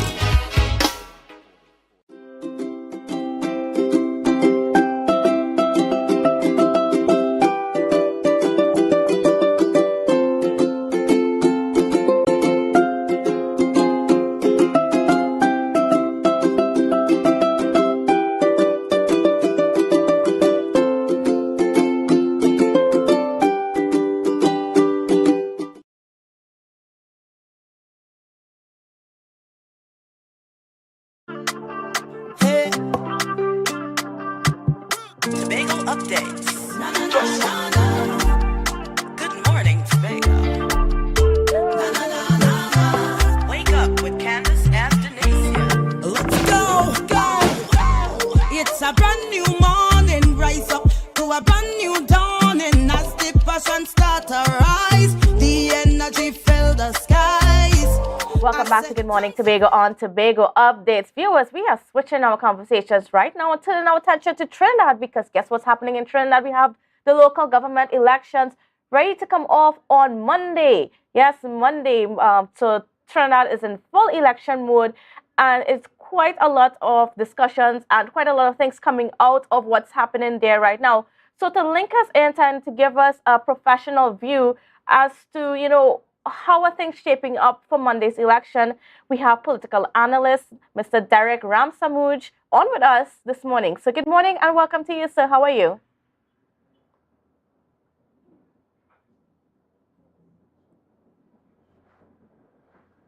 All right, great to have you. So, Mr. Ramsamuj, first of all, you made a comment recently in regards to the trade unions being, partnering with the UNC and so on. But you also said that even though the trade unions partner, they don't necessarily make an impact into how the votes go and what seats are won in the elections.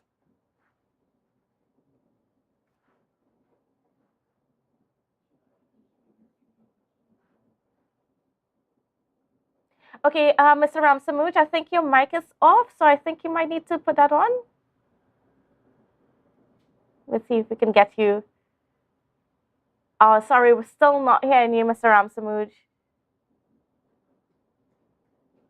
Okay, so what we're going to do, we're going to take a break. We're going to take a quick break, and we'll come back with Mr. Ramsamuj, so hopefully we can get the audio sorted out by that point in time. So don't go anywhere, viewers. Can you guys?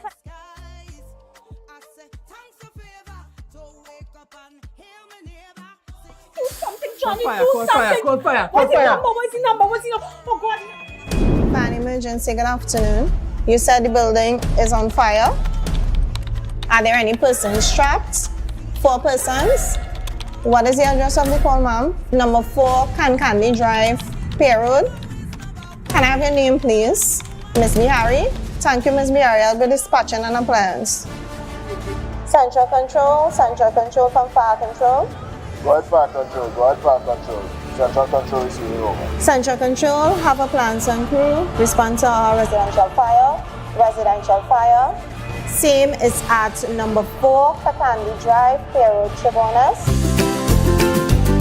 Birthday shoutouts. 4 persons are trapped, 2 adults, 2 children. They were unable to make contact with fire service, so she called on their behalf.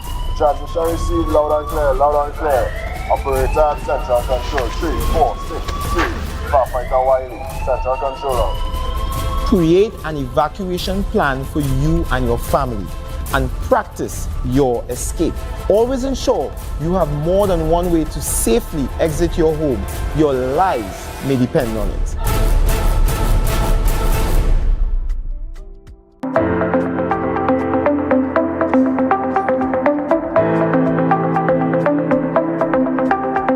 Full Disclosure with the executive every Thursday at 8 p.m. only on Tobago Updates. Real questions and honest conversations with the sole aim of keeping you fully in the know. Full Disclosure with the executive every Thursday at 8 p.m. only on Tobago Updates. Helps me secure their future, provides financial protection with added benefits. Whole Life, the affordable financial benefits plan. Tattoo Life, guaranteed protection.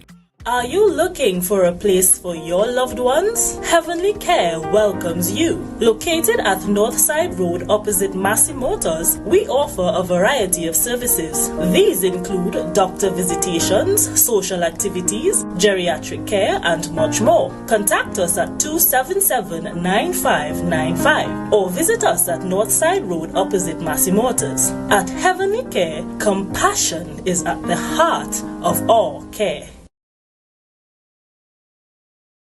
Inner Health, number 13B Portmore, Scarborough, Tobago, with over 25 years experience offering services in and not limited to microscopic blood analysis, reflexology, and the sale of a wide range of organic herbal products used to supplement thyroid, lymphatic, heart, kidney, and brain health, and the male and female reproductive systems. Come and chat with us. Remember, your health is your wealth.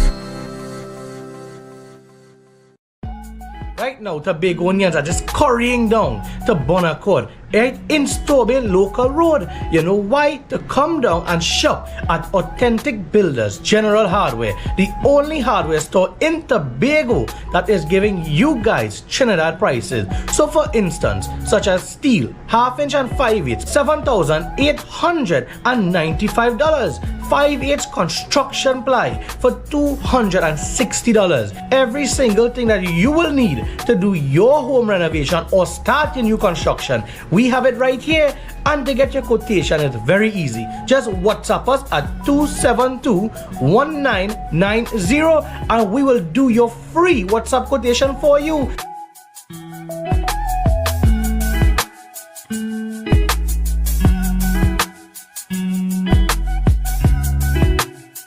Are you flood ready? Review and update insurance coverage. Install floodgates and barriers. Create a family flood plan. An initiative to help people prevent, prepare, recover. Tatil, where people are people. Summerama, real steam for the summer at Standard. Is a dream for the summer. Dreamy, steamy, Standard. What you have? What you have? All the best deals, no drama. Standard beat like a hammer. Go tell your friend, tell your papa, tell your mama. We got more, we got more. Standards have what is searching for. Quality brand, discounts galore. New things for the summer, online in store. Summertime is here, so make the most out of it at Standard. Never beaten on quality and price. It's nice.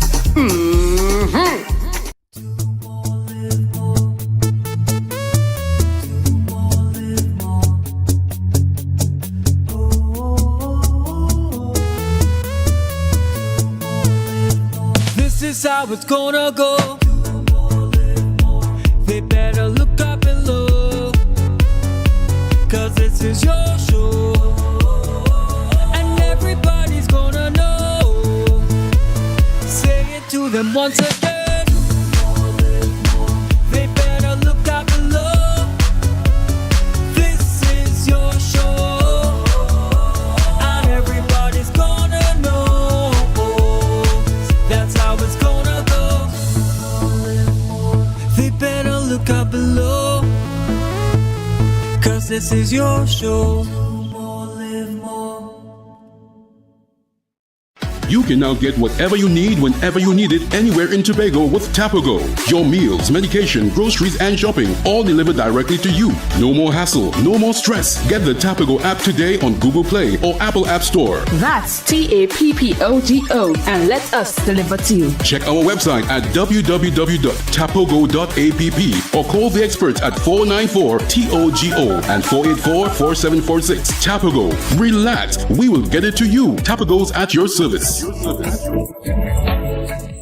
Tobago Glass Supplies has bin a leading name for over 37 years in the glass and aluminum market in Tobago. We provide an extensive range of high-quality, innovative aluminum and glass products for commercial and residential use. Competitive prices with superior and professional services by committed employees who are guided by rigid quality standards. Tobago Glass Supplies specializes in the manufacture and installation of glass and aluminum products that are essential to today's homeowners and the business environment. We are engaged in marketing, sales, and installation of a variety of products. These ranges from windows and doors to necessities such as mirrors for homes and vehicles, designed and manufactured in-house or imported.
Jimmy's Holiday Resorts has 1, 2, and 3 bedroom, fully self-contained apartments located at the heart of Crown Point. Minutes walk to the popular beaches, restaurants, bars, and the airport. Enjoy our amazing amenities such as fully equipped apartments, complete with Wi-Fi, AC, TV, and a pool, and a mini-mart on the compound. Call 639-8292 or 8929. Jimmy's Holiday Resorts is your family's home away from home.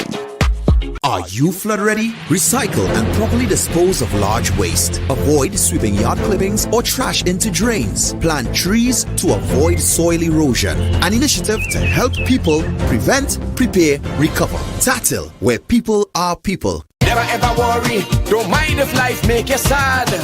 I tell them never ever worry, if your house get flooded out real bad. I tell them never ever worry, what I'm saying is true. So just consider, Tatil will always be here for you. Tatil, where people are people. You know what I mean. MI4 Security Services Company is the most advanced security service in Tobago. Ask about our cash and transit service. It's safe, risk-free, reliable, and timely. We provide safe banking delivery for all business types and sizes with highly trained staff, 24/7 monitoring, coordinated emergency response, and a well-maintained fleet of armored vehicles. Contact us at 660-7723 or visit our website at www.mi4securitytt.com to sign up today. October will never be better with Tobago Carnival fever. Book your passage and come on over. Yes, be careful.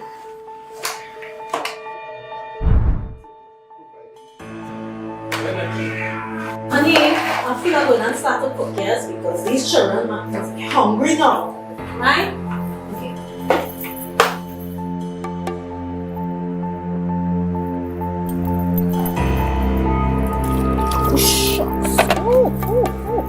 These plugs, oh my gosh.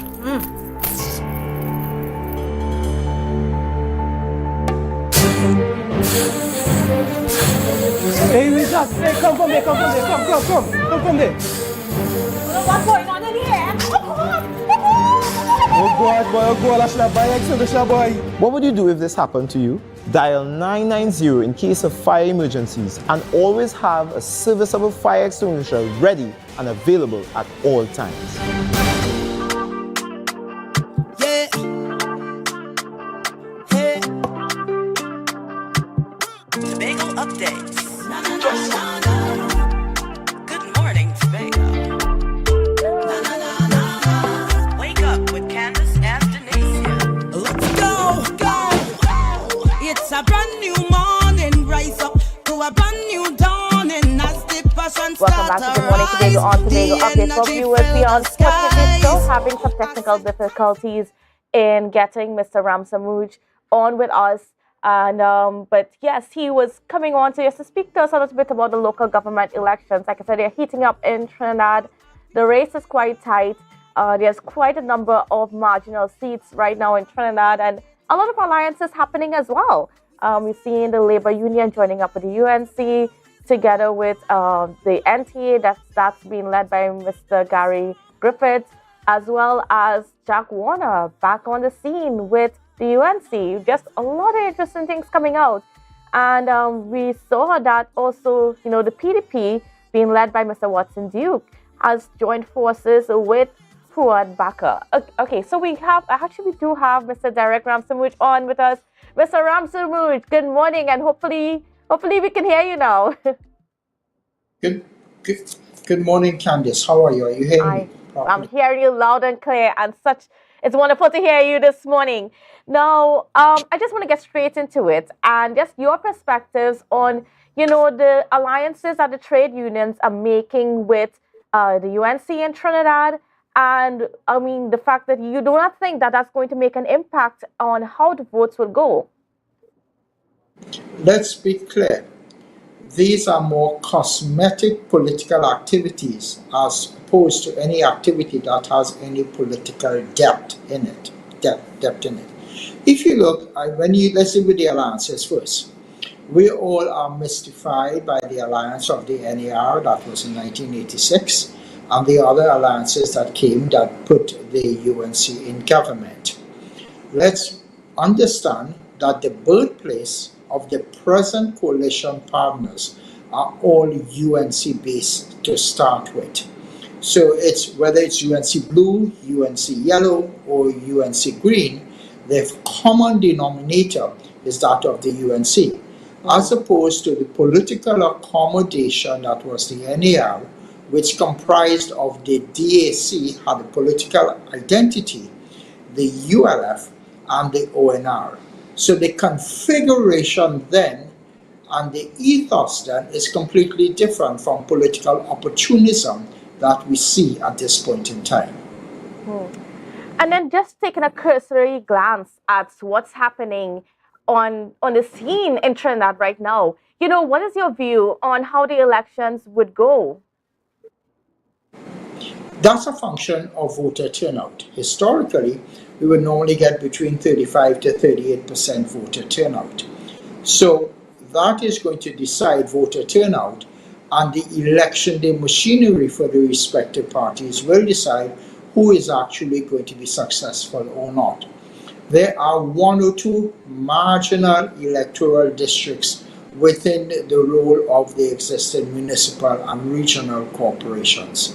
So it's going to be a hard-fought ground campaign in the coming days.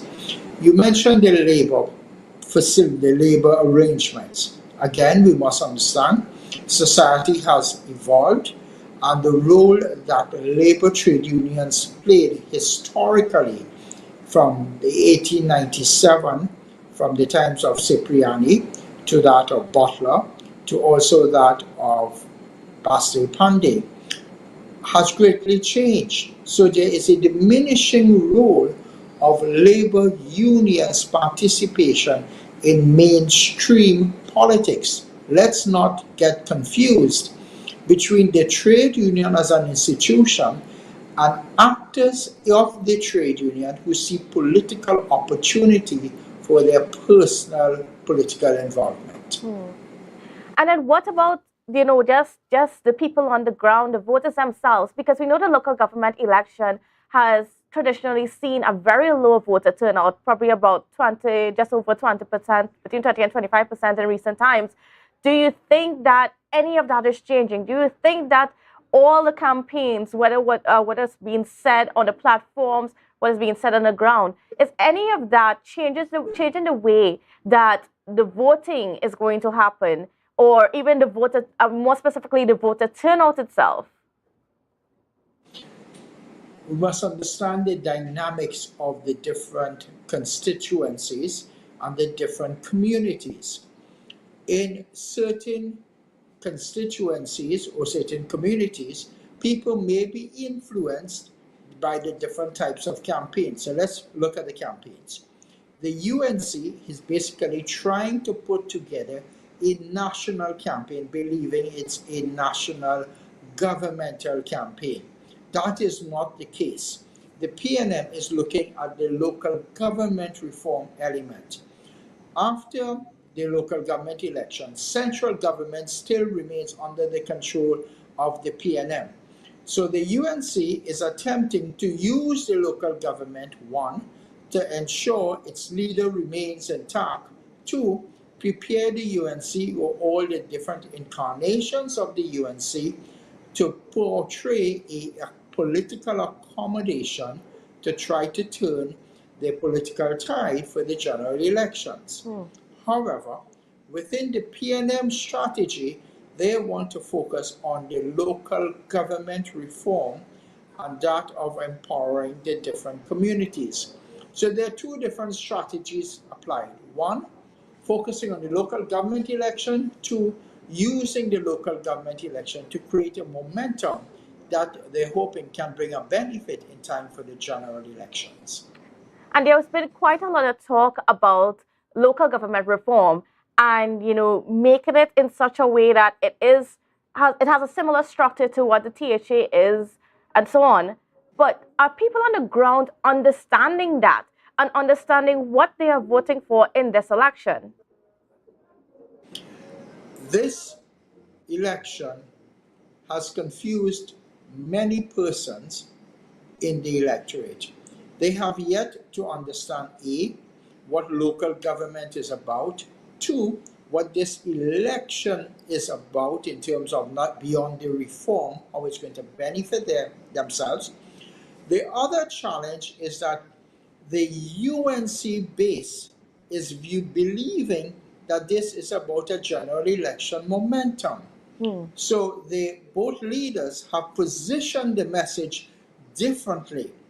And you may not be surprised if the voter turnout remains what we expected to be the normal status quo. The campaign has not really been inspiring. The campaign has shown a level of savagery and brutality that is unnecessary at this point in time.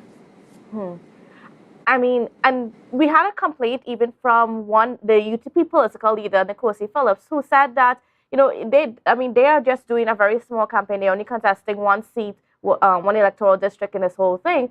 But, they made a comment that, similar to what you just said, that the political leaders are the ones speaking very publicly about this elections, and you're not actually hearing from the candidates themselves.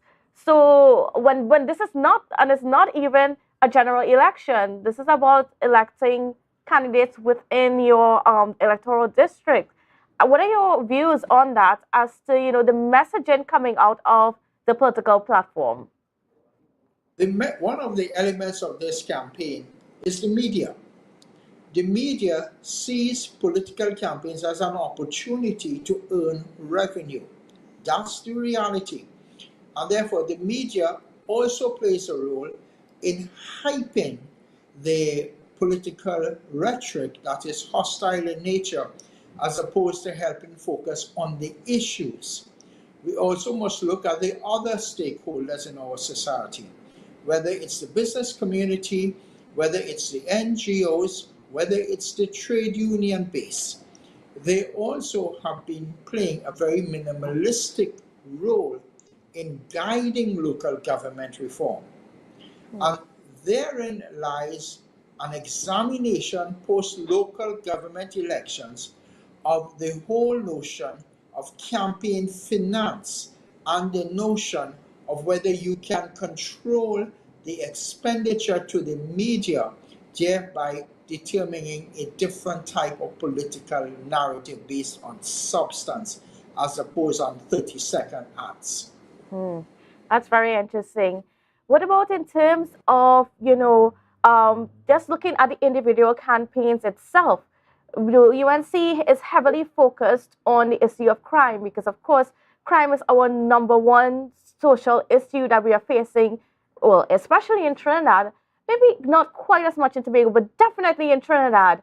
And they focus their campaign on addressing crime. However, a lot of the stuff that they've been talking about, it's changes to be made at the parliament level, but not necessarily at the local government level. I agree with you that the UNC's campaign has not been structured towards the local government issues. That is going to be of great significance. As we're speaking about Tobago, for example, Tobago's politics is all local politics at certain levels. And the Tobago economy is fundamental to the quality of life of people who live and register in businesses in Tobago. So, perceptions such as the environment, perceptions such as the society benefit from the political structures, as well as public procurement and governance, those are major issues that Tobago will look at in their THA elections. However, when you look at the corporations, the 14 corporations, there is no such discussion occurring of how do you improve the quality of life of the people of Mayaro or the people of Toko or the people in Diego Martin. So there is a lack of detailed political discussion because of the focus of the leaders as opposed to the discussion on the ground. Now, can local government make any difference in the crime situation? Is there any, as it is right now, or even moving towards the new municipal legislation? Could there be any impact? Could there be any difference made at that level into the crime statistics that we are seeing right now? There are certain political perceptions where certain communities, they say, are where you're going to have criminality coming from. So that is one. Two, there are certain sectors that they say finance the levels of criminality in our society. Two. Therefore, it's going to be critical if we improve the quality of life of these communities, as well as ensure that we can monitor the levels of criminality or the sources of criminality at these community levels. So if you look at the United Kingdom, for example, or the United States, the first fundamental objective of all local government authorities is that of keeping communities safe, creating employment in communities, creating better infrastructure in communities, of dealing with the hotspots, of giving more authority to the local policing as well as the local healthcare services. So you have better government services at the community level. We have to stop this nonsense of believing the political rhetoric of people who are basically coming over wanting to be a leader. But all they are is a leader of a political tribe that they historically trying to hold on so as to keep their revenue in their pockets. We need to have a look at how we build the communities and build the governance, improve our local government, and by extension, improve the governance of our society. The media has played too much strong of a role in actually propagating the political nonsense of fake leaders. That's certainly very interesting. As it relates to, just some of the issues, even with property tax and so on, we're hearing conversations about that coming from the PNM because the same property tax is essential to making this whole local government reform work. Based on the arguments that they put forward, what are your views on that? I believe that if people wish to have a better quality life at their community level, if we want our pensioners to walk the streets safely, if we wish to protect our men and women, if we want to improve the quality of life of small businesses, we must be able to get not just more resources, but a better implementation of these resources. Everything in our communities is relatively local. How we feel safe, where we shop, where we go. So in any developing society, a state must be able to raise more revenue and redistribute the revenue. We cannot be operating under an old colonial system. The evolution of our electorate requires new quality of public services that must be funded. So, however you want to call it, more revenue must be derived to enhance the quality of life. And all the major individuals in our society who travel elsewhere look at services in other foreign communities and need to ask themselves, how is that funded? Interesting. And when it comes to some of the smaller parties in the election, I'm talking here about the PDP or the PEP and so on. You know, are those parties going to make an impact? Does it look like they're going to make an impact on Monday's election? At the national level, they will be politically irrelevant. However, in certain electoral districts, they may be good to attract 50 to 100 votes that may influence whether the PNM or the UNC win those seats. So, for example, I get 2 areas or 3 areas. One would be in the San Fernando Corporation. Those smaller parties may basically prevent one of the larger dominant parties to emerge victorious or be the balance of power when it comes to attracting the undecided voter. In places like San Fernando, in 1 or 2 places like St. Siparia, certainly the Sangre Grande Corporation as well, and maybe 1 or 2 of the electoral districts in the Tanapuna-Piaco Corporation. And in Port of Spain, where Watson Duke is on the ground and, you know, trying. Politically irrelevant. Politically irrelevant. All right. I want to thank you so much, Mr. Ram Saruj, for giving us such a wonderful perspective on what's happening on the ground there in Trinidad and some of the issues coming out of the campaign for the local government elections. We here at Tobago are definitely looking on. We have about what's going to be happening, and yeah, we hope to see you again as to give us an analysis even after the elections are over, and then we move towards general elections in 2025. All right. So, thank you for the opportunity. Anytime you wish. Thank you so much. All right, viewers. So that's how we're going to have to wrap our show this morning. But before I go, I got to let you know. First of all, Ms. Tasha, Secretary of Tourism, Culture and Transportation, Tasha Burris, is going to be on full disclosure tonight. So you're going to want to look forward for that. And interestingly enough, well, we are looking on Sunday to see what's going to be happening with the launch of the TPP party. So viewers, tune in tonight for us on full disclosure as Tasha Burris discusses taking the Tobago fight on. All right, so thank you again for being on with us, and we will see you again tomorrow.